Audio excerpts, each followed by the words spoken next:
Hey guys, welcome back to the channel, and today we're going to be making these fluid energy animations you see here. In this tutorial, I'm going to be using the free energy material effects that I made. Link will be in the description. I think it provides a large part of the effect here. So make sure to check that out. And on to the tutorial. All right, here we are in a fresh new Blender file. First thing we're going to do is delete the cube, delete the light. Then we're going to add in a UV sphere. So Shift A, Mesh, UV sphere. We want a lot of vertices on this. So for the sake of the tutorial, I'm going to times the segments by 2, but you could do it much higher, maybe 3, 4. So we got 64 segments, and we're going to times it by 2. I'm just doing a little star 2.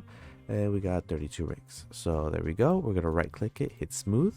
Now our sphere is smooth. The next we want to do is add in a good looking material. And I made these energy materials in a previous video. And if you want to use any of these materials, the link will be in the description. But we're going to go and add them to this file. So we'll go to File, Append. Go to where it says the file that you download from my Gumroad, energy materials, go to the materials folder, and then I have materials energy 1 through 10. So I'm going to select them all by holding shift and then hit append. Now if we select the sphere, we can go into rendered mode here on the top right. Click on that, you see that it doesn't look like anything, but if we just add different materials to it, boom, we got all the materials that are from that pack. We got this nice red one, the blue one, you know, a lot of different ones here. So we're gonna start with this one, and if you want to tweak any of these materials, I made it so the material is very customizable. So under custom properties, you could change a lot of the settings. So if you didn't like this color, you could just shift the hue, change it to different colors, and you know, change any of the animation settings on here. Anyway, we'll keep it as is.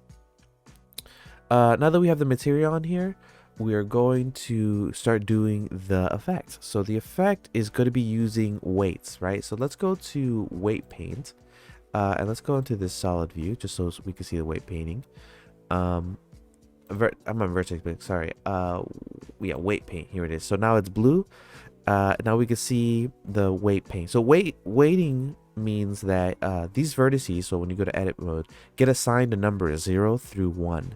0 is blue, and then 1 is red, and it could also be seen as 0 being off and 1 being on, right? So we're going to make a vertex group, and just to illustrate this, I'm going to go into edit mode. Once you make the new group here, I'm going to hit Alt A to deselect, and then I'm going to hit C for the brush, and I'm going to just select these vertices here.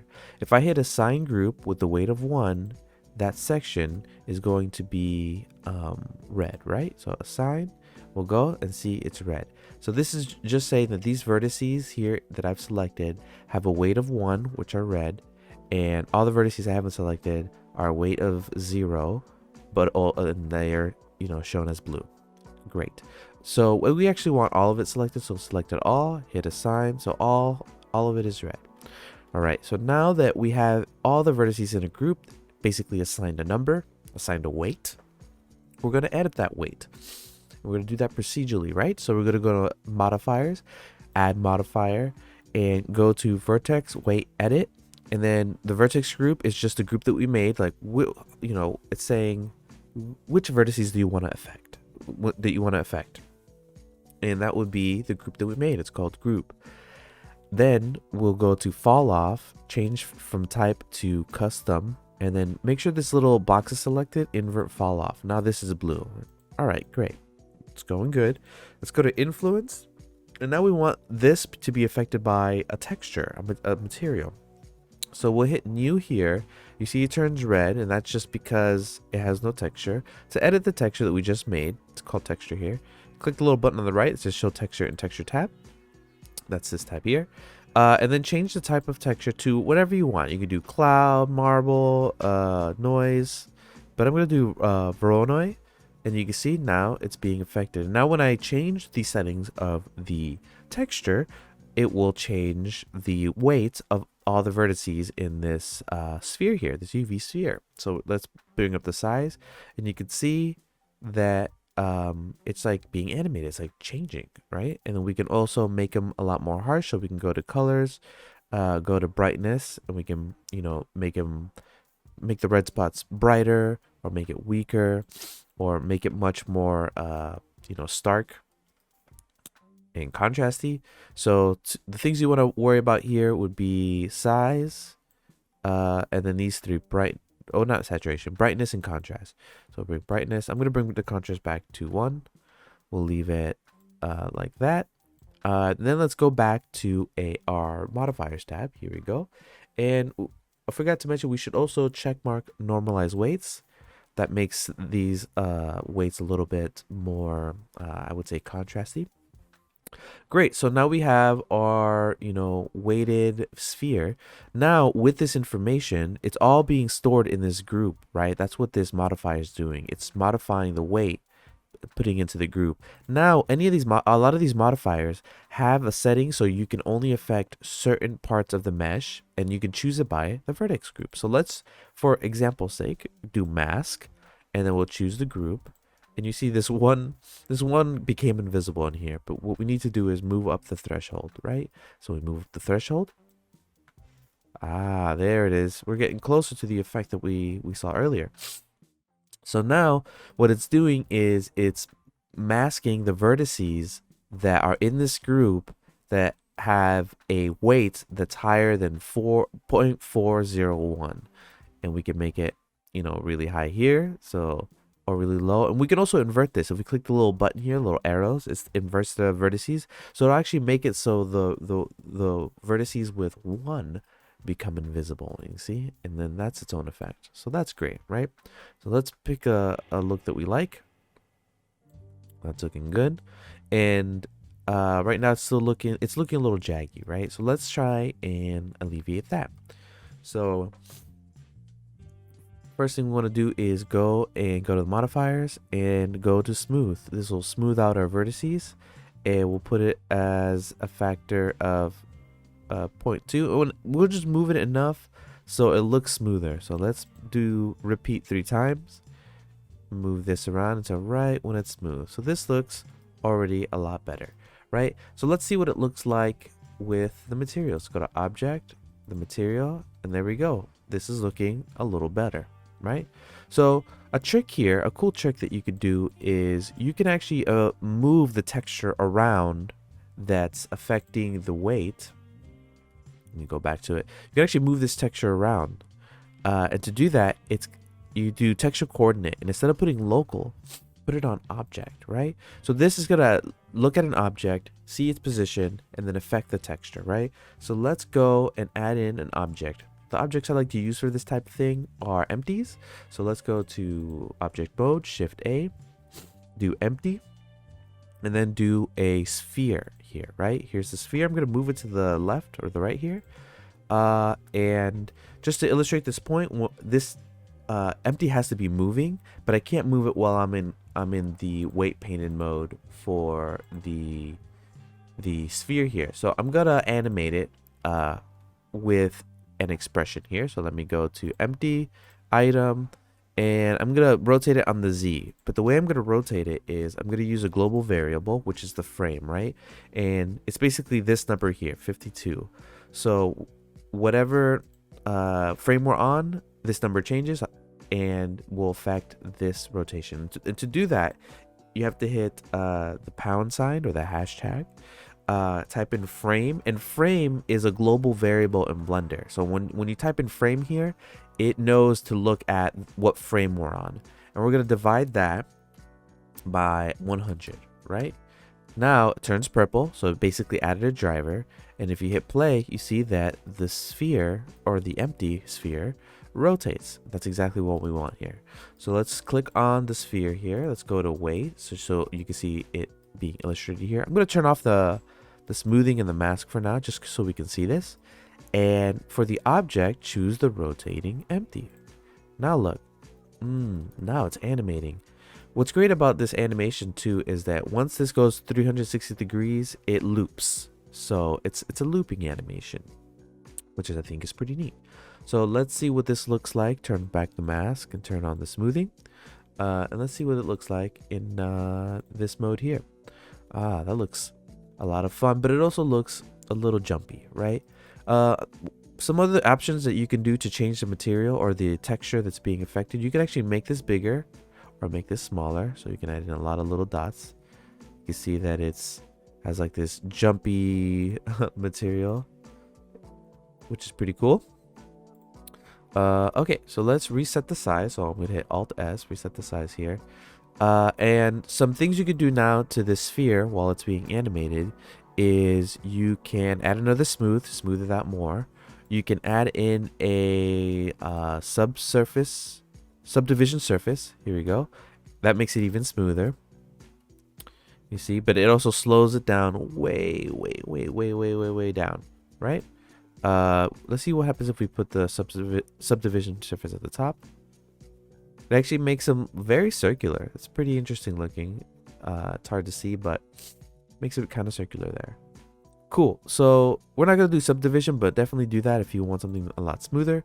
So another modifier that's really fun to use would be the simple deform. So hit simple deform, hit twist, hit the Z axis, right? And then when you twist it, you see, it kind of gives it like this cool swirly effect. You can see that it's animating. It only goes up to 360, but what you could do is you can add another one. Simple deform, twist, Z axis, and then twist it again, and then you can have like a really twisted sphere here. You can also do it on different axes. Give it like a double twist. So this is what it looks like so far. And right now, if you have it still, it looks pretty decent. You know, put a subdivision surface, make it real smooth.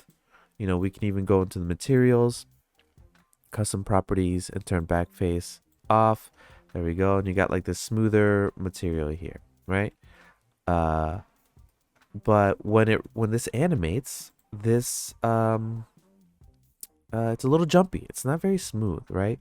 So to alleviate that, so let's go back to our modifiers. Take off subdivision. I'm going to take off the rest of the form here.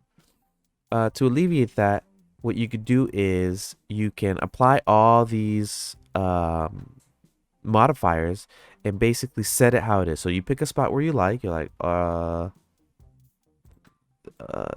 this part looks like this. Yeah, that looks good, right? So I like that swirl. Okay, so then what you do is you click on the object, go to object at the top here, go to convert and convert to mesh. This applies all the modifiers in the correct way from what you're seeing. And now it's here. But now when it moves, you know, this is just standing still. You can see the material still animating though. And that's what I think it makes it really look really cool.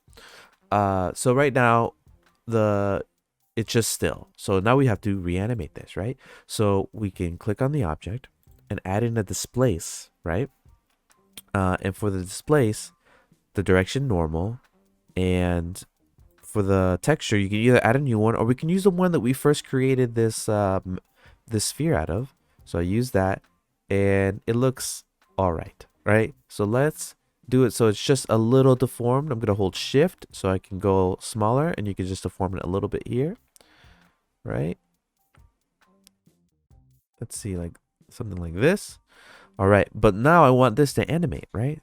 So we have this empty that's rotating here that we can use. So for coordinates, go to local object, and now let's choose the object. So the same thing that we did for the vertex edit, vertex weight edit. So click the empty, and now we have this animating like energy here, which looks pretty cool. And then the next thing we're gonna do is it's standing still, just waving around. Obviously we can add some more, make it a little bit more wavy, but it's just kind of simple right now, right? So another thing we can do is rotate this sphere. So if you get the sphere and you rotate on the axis, now it's looking a little better.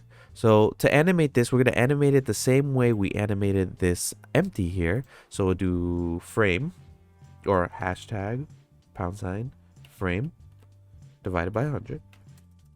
And now it's rotating. We can divide it by 50. It'll make it faster. So smaller numbers make it faster. Let's divide it by 10. We can make it even faster. So there it is. It's rotating. And if you wanted to rotate the other way, go in front of frame and put a minus sign. It makes it negative, and then it rotates the other way. So there it is.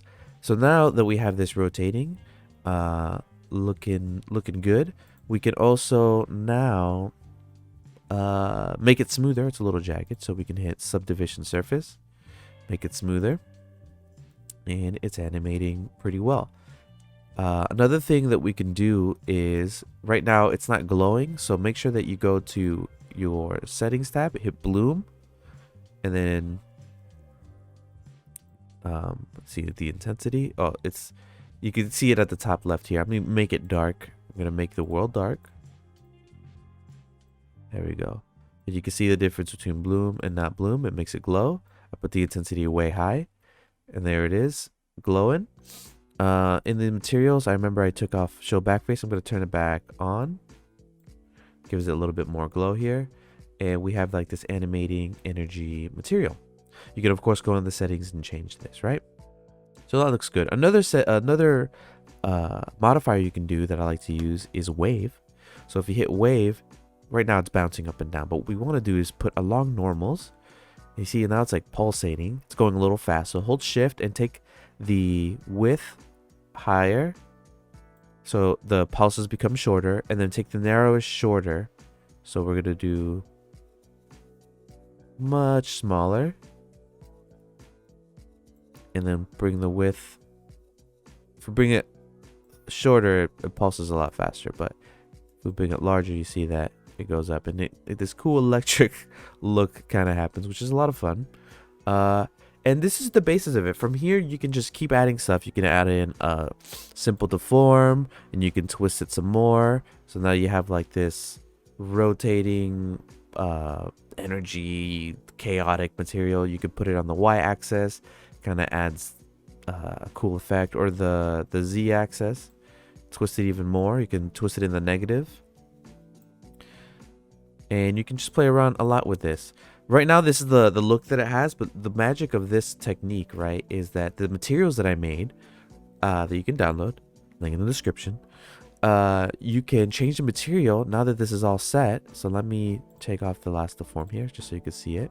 It's pulsating, it's rotating, it's animating. And then you can just change the material. So go to energy 2.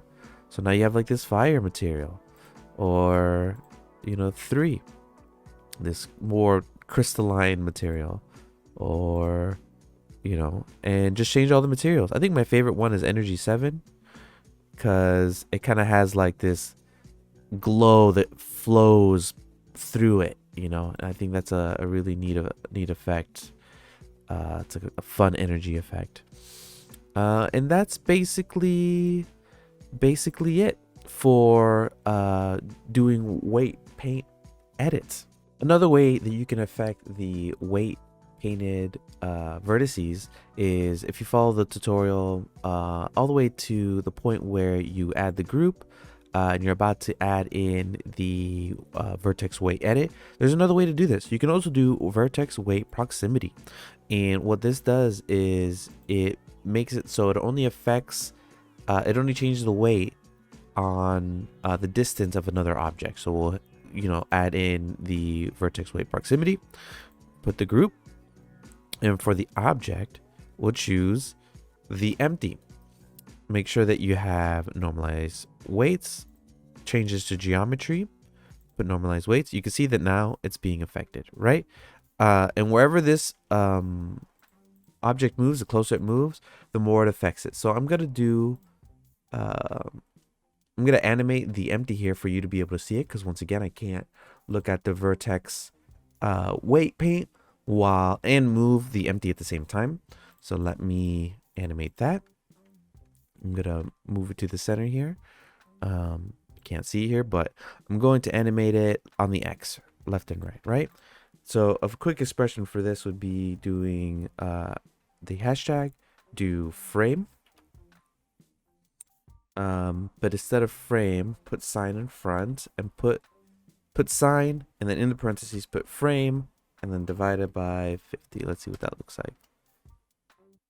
So that's going a nice distance there. You can see that it's moving. Maybe we should do ×2. There it is. The distance is bigger. Right outside, and you can see that it's animating. Okay, great. So then go to the sphere. we'll go to the weight paint, and then we'll look at it. And you can see that the distance of this object is affecting the weight paint of it, right? So let's mess around with this. I'm gonna hit normalize weights. Change the geometry to edge. I think that works a little better. And then you can change the highest. See, you can make it so it affects it by a lot, and then or affects it by a little. So you will make sure the proximity is on geometry. This is on edge. Make sure this is on low, and mess with lowest and highest, and you can affect the weight paint this way. And what that does is it makes an effect that you can actually control, right? So you can hit mask, choose the group, put the proximity up, and you can see that now it's disappearing in accordance to this empty. Now that this mask is here, right? Now we will be able to see what's happening. So let's go to object. We'll pause here. I'm going to take away this driver, so delete the driver. And now I can move this around, and you see it's affecting it. Right? And that's just a neat way, another way to animate the effect here. You can just animate it by the proximity of this object. Let's see it in the material mode here. That's pretty cool. And you would do the standard stuff that we talked about previously. You know, add the smooth, do some 3, smooth out. You can nice cool effect like that. You could do a twist, so simple deform twist on the z-axis a bunch, and you can see that it has like this neat effect. This one looks cool going up and down if it's animating, or if this was just moving around in a circle. This is how you can make a nice looping sort of animation. Just loop the keyframes. You can also, I think, let's see what happens when we hit vertex group on the transform input group. So this twist only affects that looks so interesting. Only affects the vertices that are weighted, which is what's close to this object, right? So that could be cool. So that's another way to be able to animate this this sort of like weight paint effect, using the materials, using vertex weight proximity, using vertex weight edit, and using twist, wave, deform, applying it, and then using a displacement. And that's how you can make some energy materials. All right, guys, and that is it. I hope you learned something and hope you enjoyed. Make sure to download the energy materials. Link is in the description, and I will be making another material pack. Next one's going to be hologram, so look forward to that. I hope you have a wonderful day and or night. See you later.